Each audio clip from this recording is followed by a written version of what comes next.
안녕하세요. SKBTV 영화당 이동진입니다. 안녕하세요. SKBTV 영화당 김주혁입니다. 네, 오늘 영화당에서 다룰 주제는 자비의 논란입니다. 네. 많은 분들이 왜 자비의 논란 그동안 안 다뤄주나 이렇게 또 얘기하시는 분들도 계시고요. 제가 예전에 자비의 논란의 데뷔작이었죠. 네. I Killed My Mother. 네네. 그 영화 볼 때 이 배우 누구야? 엄청나게 잘생긴 거예요. 글쎄요. 알고 보니까 감독이더라고요. 그래서 와 이렇게 잘생긴 감독이 있었나 네. 싶었습니다. 사실 이게 외모 먼저 얘기하는 게 좀 그렇긴 하지만 하죠. 뭐 네. 외모도 뭐 능력 중에 일부라고 볼 수도 있고요. 사실 뭐라고 그럴까요? 감독 중에서 심하게 잘생긴 케이스, 프랑스와 오정이라든지 네. 자비의 논란 이런 감독들은 정말 외모 자체도 네. 굉장히 뛰어나고 네, 또 오정 본인은 또 연기도 잘하죠. 감독과는 달리 또 자기 작품에 직접적으로 출연을 많이 하기도 하고 네네. 다른 데서 연기를 많이 하기도 맞아요. 하기 때문에 배우로서의 꿈이 더 큰 것 같고요. 본인도 그렇게 말한 적이 있어요. 네. 연기가 더 즐겁다고. 네. 그리고 제 기억으로는 데뷔작 때 그 정말 뽀송뽀송한 얼굴이 가지고 있는 반항기 어린 역할을 했었잖아요. 또 영화도 약간 반짝반짝 빛나는 그렇죠. 부분이 있었죠. 그런 기운 같은 게 서양 사람들이 보기 되게 새로웠던 것 같아요. 저렇게 반항기 가득한 어린 감독이 어떤 이야기를 펼쳐낼까. 하지만 많은 시간이 지나가지고 완전 새로운 영화를 내놓고 있죠. 사실은 이제 어떤 리그나 주류이든 비주류이든 아니면 뭐 어떤 것이든 간에 이제 사실은 그 스타가 필요하죠. 네. 그 씬을 이루기 위해서는 예를 들어서 이제 그야말로 블록버스터 주류에서의 최고의 스타 감독하면 요즘은 크리스토퍼 놀런 같아요. 그렇게 얘기한다면 예술 영화계에 지난 10여 년간 최고의 스타 감독이 있다면 자비의 논란이 아닐까? 네, 놀란 감독 잘생겼죠? 네. 당황하시면 바로 보낼 수 있어요. 멋있게 이거. 생겼죠. 네, 네, 잘생겼죠. 네. 한 명은 논란이고 한 명은 논란인데 네. 이름도 비슷해요. 네, 한 행만 그으면 논란 되는 거죠? 글쎄 말이야. 저만 하면 떼면 네, 네. 무슨 트로트 가사 같아요. 네. 자, 자비의 논란이 사실 아까 I Killed My Mother 얘기했을 때 그때 20살이 되기 전에 감독으로 데뷔했단 말이에요. 그거 일단 그 데뷔 자체가 굉장히 센세이셔널한 측면이 있었고요.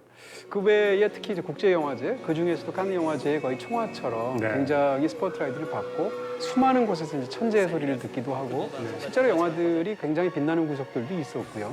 그런 뛰어난 면도 있지만 사실은 또 반대 측면도 있었거든요. 네. 그런 측면에서 지난 10년간 수많은 사람들이 입에 오르내리면서 칭송을 받기도 하고 반대로 비판을 받기도 했던 그런 스타 감독이라고 말할 수 있겠죠. 저는 모든 씬에서 다양한 목소리가 필요하다고 생각이 네네. 들고요. 거장의 목소리가 필요하다면 젊은 사람의 목소리 있어야 되는데 네. 자비의 논란은 젊은이들이 어떤 걸 요구하고 있나, 어떤 걸 바라고 있고 어떤 걸 감각하는가를 보여주는 최고의 감독이라고 생각이 들어요. 네네. 예를 들면 예전에 구스탄 산트 감독이 했던 그런 일을 지금은 자비의 논란이 하고 있지 않나라는 생각이 전 들더라고요. 네. 저는 모든 영화가 깊이를 꼭 갖춰야 되는 영화라고 생각하지 않고 예술도 네. 마찬가지고요. 영화를 포함한. 그런 측면에서 본다면 자비의 논란의 가장 큰 강점은 뭔가 하면 감정을 다루는 방식인데 네. 이 감정 자체가 굉장히 강렬하잖아요. 영화 속에서. 제 생각할 땐 거의 감정을 폭죽처럼 다루는 것 같아요. 네. 바로 그런 것 때문에 우리가 자비의 논란의 영화에 매혹되기도 하고 반대로 좀 뜨악해지는 부분들도 있거든요. 이 양자 사이 어딘가에 논란의 영화들이 있다고 생각이 드는데요. 네. 어쨌건 이런 감정을 순도 높게 굉장히 강렬하게 다룬다는 측면에서 오늘 사실 주제 자체를 자비의 논란의 열정 이렇게 한번 잡아봤고요. 네. 그중에서도 이제 자비의 논란 영화 중에서 제가 또 좋아하기도 하고 또 최근 영화도 포함되기도 하고 해서 두 편을 오늘 이 자리에 골라왔습니다. 네, 오늘 또 옷을 제가 맞춤으로 입고 왔어요. 이거 논란은 무슨 마티아스 막신을 보면 네. 영화가 하나 나오죠. 네네. 영화 제목이 나는 누구인가입니다. 나는 누구인가, 얼굴 없는 지워져 있네요. 나는 누구인가 네. 그 테마를 가지고 이 옷을 가지고 왔습니다. 네, 굉장히 회화적이고요. 네. 표현주의적이면서 인상적이죠. 네. Je te le dis, pas que fasses le saut. Mais la sœur Arrivette, elle va te classer. Je comprends pas qu'on le haïsse, la crise de sœur. Elle tourne un film, son école. C'est qu'elle va gossante. 어린 시절부터 함께 자란 중마고우들의 떠들썩한 파티. Excusez-moi, les garçons. Bon, ça y est. Il y a deux gars dans la gang qui, genre, ils seraient dans comme acteurs de film, genre. Ben, moi, jamais, mettons. Je vais le faire, moi. 다들 주저하는 가운데 웬일로 얌전한 막스가 나서게 되고 C'est quoi cette odeur-là? Sentez-vous ça? Quoi? Ah non, laissez faire. Non, c'est juste l'odeur de Mathieu. Un bêche, moi. 친구들과의 내기에서 진 매시 등 떠밀려서 출연을 하게 되죠. Ah, c'est bon! 하지만 첩첩산중 Est-ce que vous êtes déjà embrassés avant? Parce que c'est ça la scène. C'est deux gars. Deux gars qui se frenchent. 둘은 시나리오 내용을 듣고 크게 당황하게 되는데요. 결국 키스씬 촬영이 진행되고 맙니다. 그때부터 둘도 없는 절친인 막스와 맷 사이에서 묘한 기류가 흐르기 시작하는데요. Max. Max, tu t'en tues? 변호사로 늘 바쁘게 지내는 메시 좀 더 심각한 상태입니다. C'est que j'aime pas ça les comptes. 여자친구와 있을 때조차 막스를 생각할 정도죠.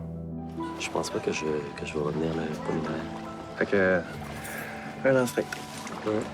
하지만 12일 후면 호주로 새 삶을 찾아 떠나가게 될 막스는 여유가 없어 보입니다. Tu comprends ça, monsieur le dictateur? Il sait-tu de tout ça, Pourquoi? ton frère? Tu Tu dis-tu, calisses? là, ça, il est-tu au courant de ça? Il est au courant depuis le début! Oh, mais quand il est au courant? Non, je mens pas, tabarnak! Arrête avec ça, Chris! Tabarnak! Si! 폭력적인 엄마를 챙겨야 하는 그에겐 매일매일이 전쟁인데요. 송별회를 계기로 다시 마주한 두 사람. Bon, Max, ça va être étrange de te perdre, mais on va se retrouver différemment. Fait qu'à Max, hein? 여느 때처럼 친구들과 한바탕 즐기는 가운데서도 아슬아슬한 기운이 감지됩니다. Fais pause, fais pause, fais pause. Yvette! Yvette, fais pause. Max, Max. Qu'est-ce que tu viens de dire, Max? Moi? Hein? Arrivait? Allez, fais pas semblant, là. Tu viens de dire un truc dans l'oreille, ça dure un bon 10 secondes, ça serait quand même étonnant que tu l'aies complètement oublié, non? Arrête avec ça! Tu capotes! 자비의 논란이 그려낸 우정과 사랑, Je veux qu'on parle. Fou. Je veux comprendre. 흔들리는 청춘의 이야기. 마티아스와 막심. 자, 먼저 다룰 영화는 뭐 갓 나온 따끈따끈한 영화죠. 네. 마티아스와 막심입니다. 네, 저는 자베돌란의 장점이 여러 개 있겠지만 제일 저한테 와닿는 장점은 음악을 참 잘 써요. 아, 네. 그러니까 요소요소에 정말 이런 음악을 쓸 줄 안단 말이야 하고 이제 생각을 하는 경우도 있고 네. 의외의 음악을 쓰기도 하는데 돌란이 좋아하는 영화의 그 음악의 특징들이 있습니다. 이렇게 반복되는 음악을 되게 좋아하더라고요. 반복되면서 심장을 두드리는 것 같은 마치 심장의 어떤 소리를 보여주는 것 같은 소리를 되게 좋아해서 마지막에 나오는 송포 줄루라든지 도입부의 어떤 음악이라든지 정말 자베돌란 스타일을 보여주는 음악인 것 같아요. 네. 또 노래를 고를 때 이 노래 가사하고 또 매칭을 또 하기 때문에 예를 들면 여기서도 이제 친구들끼리 놀러 가기 위해서 차 안에 탔을 때 네. 어떤 노래를 막 떠들썩하게 즐겁게 합창하잖아요. 네. 근데 그 합창하는 노래 가사를 들어보게 되면 우정을 예찬하는 노래예요. 네. 친구들 사이에서의 우정이라는 것이 굉장히 중요한 테마라는 걸 본다면 그 노래를 친구들끼리 떠들썩하게 같이 부르게도 만드는 거죠.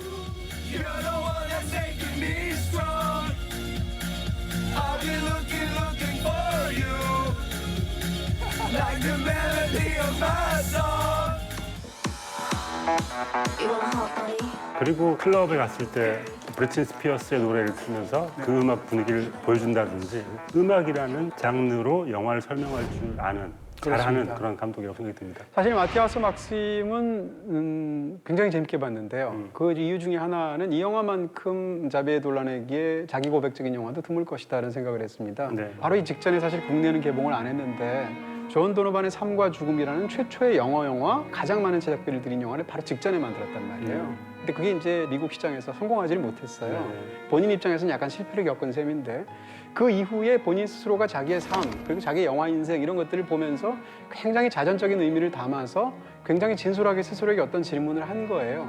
대표적으로 영화의 몇몇 장면을 그렇게 보면 아주 인상적으로 보이는 부분이 있습니다. 대표적으로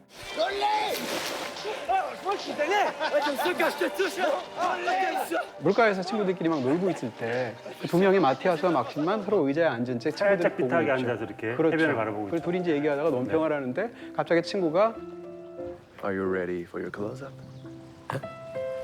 클로즈업 준비됐어? 라고 하더니 손으로 이렇게 앵글을 만들고 Are you ready close up? 하는데 마치 자기에게 선언하는 것 같은. 그렇죠. 그러면서 그걸로 비추는 장면이 뭔가 하면 바로 물가에서 놀고 있는 친구들의 모습이란 말이에요. 그러니까 이 영화는 그동안 자기 영화에서 본격적으로 집중적으로 다루지 않았던 친구들 사이의 우정이라는 테마에 클로즈업을 대면서 영화가 사실상 시작하는 거예요. 네.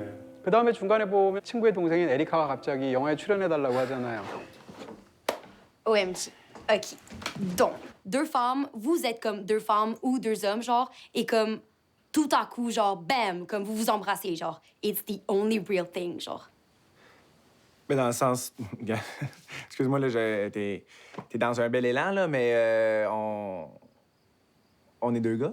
Tu sais, comme, du point de vue de votre génération, genre, j'ai le goût de vous dire, comme, peut-être, mais genre, pour vrai, comme moi, là, je me définis pas à travers des étiquettes et genre, visuellement, genre, c'est vrai, mais comme, outremis le fait genre de la barbe, du poil et genre autre chose d'homme comme Who Really Knows genre. 그 테마가 바로 나는 누구인가니까 이거 너무 노골적이다 싶을 정도로 놀란 스스로가 자기에게 나는 누구인가라고 질문을 하는 것이고요. 지난 10년 동안 천재 감독 소리를 들어가면서 온갖 스포트라이트를 받으면서 8편의 영화를 낸 것은 진짜 엄청난 워커홀릭이잖아요. 그런 일 중독자에 가깝게 영화만 매달려서 10년을 보냈다가 이제 30이 됐어요. 그런 상황에서 또 바로 직전에는 실패를 겪었고 네. 그래서 나는 누구인가라고 겪을 때 제일 먼저 떠오른 건 가만히 있어봐 내 주변에 친구들이 있잖아 라는 데서부터 이 모든 답변을 시작하기 시작하다라고 볼 수 있는 거죠. 자기의 성 정체성, 개인한 성 정체성의 관계 그리고 이런 것들을 종합적으로 보여주되 친구와의 관계 속에서 자기가 어떤 식으로 규정되는지를 보여주고 있기 때문에 돌란 감독의 종합판이자 가장 자기 고백적인 영화가 아닌가 싶어요. 뭐 영화를 스토리라인을 따라가면 가장 도드라지게 보이는 건 우정인 줄 알았는데 사랑인 것으로 보이는 그런 어떤 두 친구 사이에서의 어떤 감정이 싹트면서 생겨나는 혼돈과 뭐 열정과 이런 걸 다룬 영화잖아요. 보통 일반적인 이런 영화에서는 이제 우정과 사랑이 서로 배치돼서 충돌해서 결국은 둘 중에 하나를 선택해야 되는 거예요. 내 감정은 우정일까 아니면 사랑일까. 근데 이 영화는 결국 다 보고 나면 그럴 필요가 없어요. 왜냐하면 둘의 관계는 사랑이기도 하지만 우정이기도 한 거예요. 다시 말하면 이제 제가 이제 그런 말을 종종 하기도 하고 이 영화에 대해서 한 줄 평을 그렇게 쓰기도 했는데 세상의 모든 좋은 관계 속에는 반드시 좋은 우정 같은 관계가 있다고 저는 생각하거든요. 네. 그러니까 서로 이 두 가지는 모순되지 않고 좋은 우정과 좋은 사랑을 함께 나누는 거죠. 네, 우리가 사랑이라는 개념을 너무 좁게 잡고 있기 때문이기도 한데요. 말씀하신 거에 반대로 생각해도 돼요. 모든 좋은 우정에는 사랑이 들어 있습니다. 저는 이 그 친구들의 모습이 되게 좋았던 게 함께 이룬 공동체 속에서 각각의 역할이 있고 서로가 서로를 인정해주는 분위기가 있어요. 그러니까 그럴 때 이 마티아스 막심에서 한번 크게 싸우는 장면이 있는데 그게 뭐였냐면 한 사람의 치부를 건드리는 말을 할 때 그럴 때 갑자기 애들이 돌변하거든요. Frank, regarde-moi. Arrête, lâche-les, esti. Ta gueule, la tâche. 쟤는 왜 저런 말을 하지? 그 이유인 즉슨 그런 얘기를 하는 순간 바로 퇴출될 걸 알고 있었던 거죠. 그런 분위기에 있었던 거죠. 하지 말아야 할 말들을 하지 않는 공동체였다는 걸 보여주고 있는 것 같아요. 그러면서 굉장히 좋은 공동체라는 생각이 들더라고요. 네, 그러니까 막심의 얼굴에 흉터가 있단 말이에요. 네.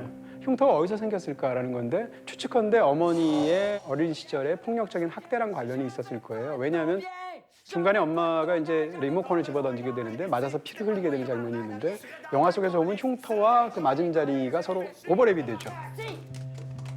그걸 친구들이 아마 다 보거나 알고 있었을 것이고 그런 오랜 세월이 지나는 가운데 그 친구의 약점과 어떤 상처를 건드리지 않는 걸로 이 공동체가 유지돼 왔던 거예요. 근데 우리가 많은 사람들 대할 때 그렇습니다. 어떤 사람의 흉터를 발견했을 때 흉터가 있는데 못 본 척하는 거죠. 네. 알고 있지만 누구도 볼 수 있는 자리에 있지만 못 본 척하는 거죠. 그게 예의란 말이죠. 일종의 흉터를 보고 있지만 못 본 척하는 우리의 예의를 어쩌면 이 맷이 얘기하는 순간 갑자기 우리도 흥분을 하게 되는 거죠. 그 얘기를 하면 어떡해? 라는 맞아요. 생각을 하는 게 어쩌면 이 영화를 끌고 가는 묘한 힘인 것 같습니다. 그게 이제 바깥 세상에 통용이 안 되거든요. 안에서는 그것으로서 서로 불문율처럼 그것을 지켜야 한다고 생각하지만 예의라고 표현하셨는데 그렇게 얘기한다면 바깥 세상에서는 예의가 없는 거예요. 이제 버스 정류장 같은 데에서 누군가가 자기를 뚫어짜라고 한 여자가 쳐다봐요. 그러니까 이제 그것을 굉장히 보면서 당혹하게 되는 장면이 영화의 초반에 나오는데 아마 막심은 바깥에 가면 그런 시선을 굉장히 많이 받았겠죠. 그러니까 이 공동체 안과 바깥은 어떻게 구분되냐면 흉터에 대한 태도로 구분이 되죠. 그런 상황에서 어떤 심리적인 위기에 처하게 된 격심한 불안에 처하게 된 마티아스는 그것을 발설하는 어떤 잘못을 당하기 때문에 이제 가장 큰 위기가 이제 영화 속에서 등장하게 되는 것인데 네. 그런 부분에서 왜 굳이 흉터라는 설정을 영화에 설정했을까라는 것은 이 공동체 안과 공동체 바깥을 어떤 구분하는 가장 중요한 어떤 모티브 중에 하나라는 거죠. 저는 이 자베돌란 영화임에도 불구하고 자베돌란 영화 같지 않았던 부분들이 꽤 많았는데요. 이전의 영화가 열정 막 이런 거가 중요했다면 저는 응시의 영화였던 것 같아요. 주인공인 막심이 응시를 많이 하고 있는 사람이기도 하고 말씀해주신 그 해안 장면에서 네. 두 사람이 응시하면서 뭔가 맞아요. 이야기를 하는 것도 그렇고요. 또 하나 되게 중요한 장면이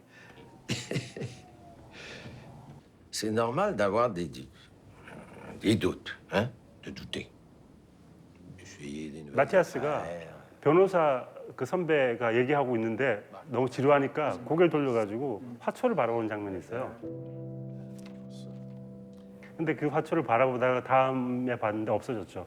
근데 그게 부재의 어떤 존재, 부재의 증거라면 그 자리가 제가 보기엔 막스의 자리인 것 같아요. 있다가 없어진 자리를 응시하는. 네. 그러니까 이 영화는 열정 가득한 어떤 젊은 날로부터 뭔가 비어지기 시작한, 사라지기 시작한 부재를 응시하는 감독의 시선 같은 게 느껴져가지고 네. 이제껏 보지 못했던 논란의 새로운 시선이 아니었나 싶더라고요. 네, 어떻게 보면 논란의 가장 성숙한 영화 뭐 이렇게 말할 수 있는 측면이 분명히 있고요. 네, 이 영화에서 이제 이야기에서 이제 두 가지 핵심적인 사건이 있단 말이에요. 하나는 뭔가 하면 막심이 이제 조금 있으면 호주로 출국해서 네. 한 2년 정도 있게 된다라는 건데 2년이 우리나라로 얘기하면 이게 딱 군대 복무 기간하고 똑같아요. 그러니까 썸 타던 자기의 연인과 이제 막 불꽃이 튀려고 하는데 군대를 가게 된 거예요. 그랬을 때 이걸 어떻게 정리할까 뭐 이런 상황하고 사실은 비슷한 그런 부분이 첫 번째로 있고요. 네. 또 한 가지는 뭔가 하면 그 출국 사건보다 내적으로 더 중요한 사건은 두 사람이 키스를 하게 된 사건이에요. 근데 원래 키스를 하게 된 이유는 할 마음도 없었는데 연기로 했단 말이에요. 연기로 카메라 앞에서 하라고 하니까 하기 싫었는데 연기니까 했는데 하고 보니까 사실은 자기 마음속에 라고 이제 스스로를 들여다보게 된 거죠. 근데 이 두 사건이 어떻게 연계를 맺게 되냐면 출국이라는 사건 자체도 중요하지만 영화의 자막이 언제 쓰이나를 한번 생각해 보시면 한 번도 안 나오다가 처음으로 두 사람의 키스 사건이 있고 나서 바로 다음 챕터에서 출국 12일 전 이렇게 나온단 말이에요. 그 얘기인즉슨 출국이 비로소 의미를 갖게 된 것은 두 사람 사이에서 키스를 했던 사건이 있었기 때문에 그것이 두 가지가 얽히면서 중요해진 거죠. 네. 그런 부분에서 이 두 가지 사건이 어떻게 영화 속에서 전개되는지를 보면 영화에 사실은 키스하는 장면이 두 번 있잖아요. 이걸 또 영화가 어떻게 찍었는가도 중요해요. 자비의 논란 영화에서 그런 장면을 워낙 많이 찍기도 하지만 이 두 사람이 처음에 연기하는 걸 찍을 때 바깥에서 친구들이 훔쳐본단 말이에요. 이 창문 틀 안에 들어가면 영화 스크린하고 비슷하잖아요. 그러니까 이게 영화의 시선이 되는 건데 더 흥미로운 건 두 번째 키스 장면이에요. 두 번째 키스 장면에서는 두 사람이 열정에 붙어서 이제 키스를 하게 될 때 밖에 쳐다보는 사람이 없거든요. 친구들은 딴짓하고 있거든요. 그럼에도 불구하고 그 장면조차 똑같이 창밖에서 찍는 쇼트가 있어요. 그럼 대체 누가 돌아본단 말이냐라는 것인데 그것은 바로 영화가 본다는 거죠.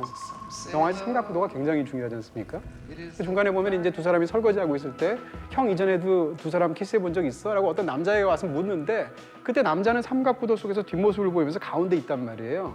근데 이런 인위적인 쇼트가 바로 뒤에 가게 되면 에리카가 바로 그 자리에서 두 사람에게 어떻게 연기하는지를 설명하고 이 에리카가 프레임 아웃하면 거기에 뭐가 있었는가? 카메라가 있단 말이에요. 그러니까 이 두 아이는 사실상 카메라에 해당하는 인물인 것이고 이 영화는 사실상 영화가 두 사람한테 뭔가를 시키는 그리고 영화가 두 사람의 인생을 계속 쳐다보게 되는 그러면 마티아스와 막심과 영화가 삼각관계를 이루는 엠맨 M이네.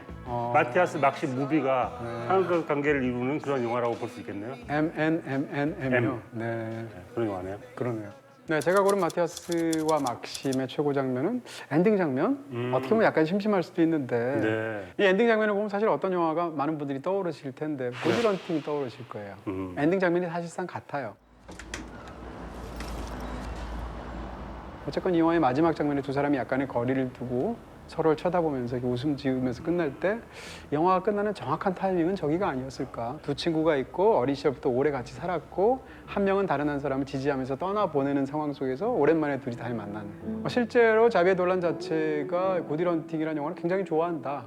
그래서 이 영화를 만들 때 많이 떠올렸다라는 얘기를 하게 되는데 아닌 게 아니라 그런 요소들이 들어가 있는데요. 구디런팅은 마지막 장면이 집을 바라보면서 끝나지 않나요? 근데 여기서는 집에서 약간 바라보는 장면이어가지고 그렇죠. 두 사람이 만나는 구도가 그렇다는 얘기고요. 네, 구도가 묘하게 다르면서도 비슷한 그런 측면이 부분이 있네요. 있죠. 제가 뽑은 최고의 한 줄은 네, 계속 이 옷을 입고 왔기 때문에 네. 나는 누구인가라는 질문을 저한테 던져봤습니다. 네. 재밌는 장면이 있는데요. 에리카가 이 두 오빠들한테 영화를 설명하는 장면이 있습니다. Je suis obligé de porter ça, là? Ben, je trouve que ça add contrast to it. Dans le fond, en fait, genre, le film, c'est comme... C'est vraiment, genre, impressionniste, mais comme, genre, expressionniste à la fois. Genre, je sais pas si vous me suivez. 막심 그렇게 얘기를 해요. Ben, enfin, ouais, moi, je connais pas ça, là, mais impressionniste puis expressionniste, c'est les deux en même temps. Ça se peut ça? Ben, justement... 전 이 영화가 네. 그런 영화라고 생각이 들어요. 표현주의, 왜냐하면 인상주의. 초반은 표현주의처럼 합니다. 네. 표현주의처럼 감각에 대한 이야기를 계속하고 감각적인 걸 계속 보여주죠. 후반은 인상주의처럼 끝납니다. 사물이나 어떤 빛을 응시하면서 끝나요. 그래서 어쩌면 이 영화야말로 표현주의적이면서 인상주의적인 영화여서 거기서 다 요약이 되었다. 된 게 아닌가라는 생각이 들어서 그 에리카의 한 줄 대사가 저한테 최고의 한 줄이었습니다. 네.